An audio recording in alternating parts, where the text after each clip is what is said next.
That's my theory anyway. Okay. Well, yeah, I've definitely did the experiment myself as far as you have a lot of people who will download music or upload music from some of today's popular artists, and they will change the tuning from its original tuning to the 432, and it just makes you feel better. I mean, you can actually feel the difference in it. Even if it's some music that's dark, even with the lyrical content, when it's tuned to that higher frequency, it just, I don't know, it just feels better. You can actually feel it. I think it's pretty interesting. Well, the same situation actually exists with the chords, too, is because of the equal temperament, is all the ratios have been distorted to make it fit into a series of octaves. Mm-hmm. And that basically destroys the pattern that the musical interval generates. Yeah. So the problem is, if you stay in one key, then you don't have to deal with that. But if you start getting into the heavy polyphonic music like Bach, well, then it doesn't work anymore, and you have to go equal temperament. But when you use equal temperament, the finer points of the music and the heavy consonant resonances all disappear. Mm-hmm. Well, something I noticed with this CRT display I was talking about that I used to turn music into images, there's something about the chorus and the combination of human voices that can produce waveforms at absolutely massive power levels. Uh-huh. And it's one of the complications that makes this music virtually impossible to digitize. The type of music we're talking about really defies being digitized. Okay. Can you do that with, say, if there was a song on the radio, could you put it through this program and get an image of it? Yeah, it's all it is basically is an oscilloscope that has a network between it and whatever's producing the music. It has to be stereo. Mm-hmm. And then when it goes through this network, it creates what appears to be, for the lack of a better term, three-dimensional. There's a lot of reasons why not to use the term three-dimensional and two-dimensional, but that's a whole other subject. But it's referred to as three-dimensional. The proper word for it appears on the television screen to have volume. In other words, presence in a volumetric form, even though it's the so-called two-dimensional on the screen. But the way the video is fed into the signal, it gives it form, and these choruses will all of a sudden just light the screen up with this big, like, circle shape or whatever, and overload the amplifier, even though it's just 5 people singing.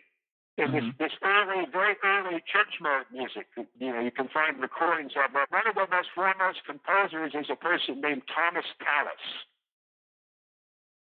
If you can find his music, it's representative of what I'm talking about. Okay.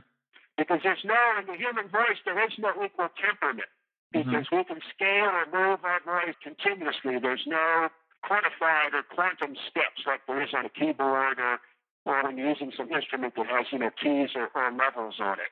And these choruses back then had a way of performers could phase synchronize their voices and cause all the harmonics to add in such a way that the peak amplitude could be thousands of times higher than the average amplitude of the signal. Mm-hmm. This is one of the things that the pipe organ in the church can do too. It can take a succession of harmonics and manipulate them through the propagation delay in the church and the distances between the organ in the back of the church and organ in the front of the church to produce these harmonic standing waves. And there can be high pressure zones and low pressure zones in the church that are so intense during these concerts. If the polarization is proper with the planets and what have you, you can actually feel them as physical entities moving through your body. Yeah. They're definitely like solid objects, kind of like one of those, popular pictures of the atom, with all the little balls with the straws sticking them together in a cube or some kind of thing. This thing forms in the space and you can feel it moving through your body. Mm-hmm. So it's theoretically, with 5 or 6 octaves of pipes, you can produce transient waves that have thousands of times the power of their average value. But they last for very short periods of time, but they occur in succession. This is one of the things that Nikola Tesla utilized in his developing his electrical fields for his physics experiments and his wireless power transmission. Mm-hmm.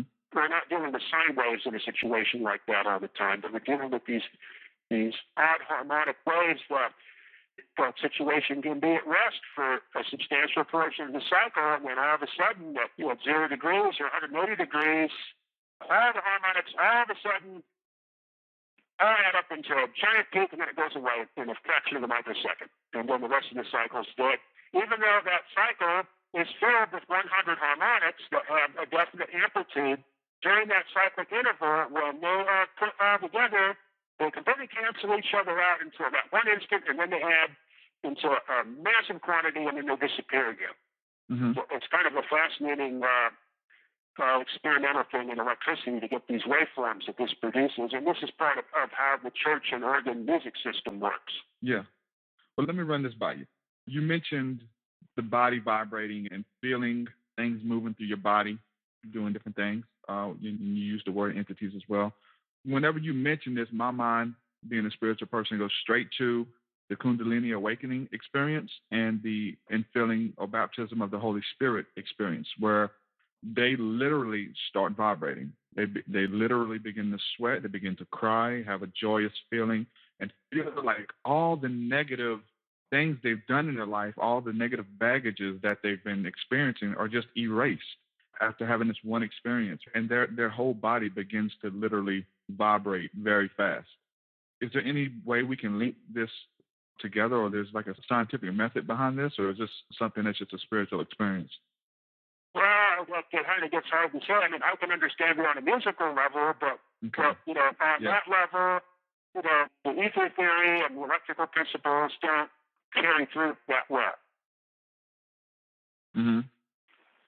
Well, because I know this, you're saying that you're able to feel these, with sound. And I know that it's not always sound being involved when these experiences happen. A lot of times there is, and then their body begins to actually vibrate, and they feel a power and energy going through different parts of their body, doing something, cleaning them or something like that. Well, yeah, I mean, that's totally understandable. There's all these experiences in your life, cause physical polarizations in your body that are permanent. Mm-hmm. This is something that Will have Mike discussed in his, analysis of what it was that was making people sick and crazy and causes of cancer and all these type of things. And it was because of these collected forms or situations in your body because of all these negative experiences, and then that basically starts to exclude the life energy, and then that part of your body can regenerate and turn into disease. But it originates in the thought pattern forming these archetypes in your body.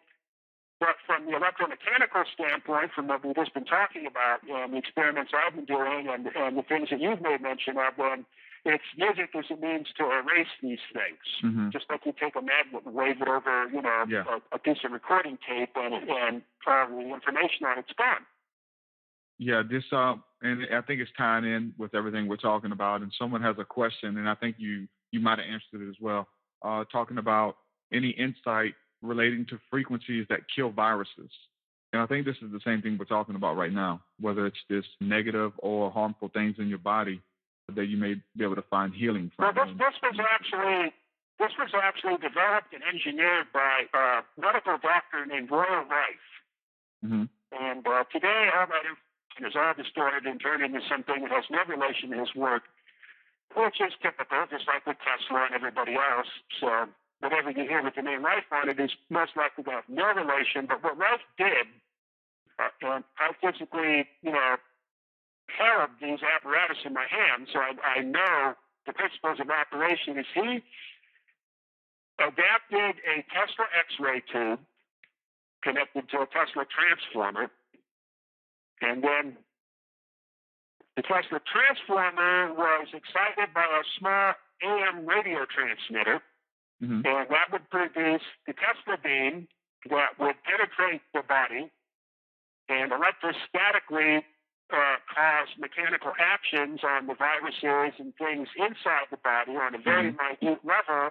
So what he did is he took an assemblage of musical chords and had developed a microscope that the Einsteiners say is impossible, but he made it work anyway, and he could see things smaller than anybody could see and not kill them with electrons or any of that type of stuff. So he studied the pathogens, the viruses and what have you, and then He beamed them with the Tesla tube and then would put musical chords or similar multi-frequency relationships into the AM transmitter and then manipulate those frequencies until the virus started to react, and then that would help him tune in, and then the virus would be, when the right chord was reached, the virus would be completely destroyed.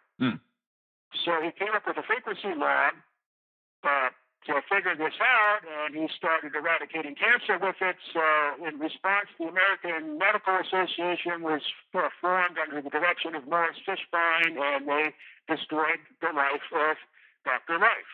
Yeah. Yeah, you can see why. This is where the American Medical Association finds its origin in this specific engineering occurrence.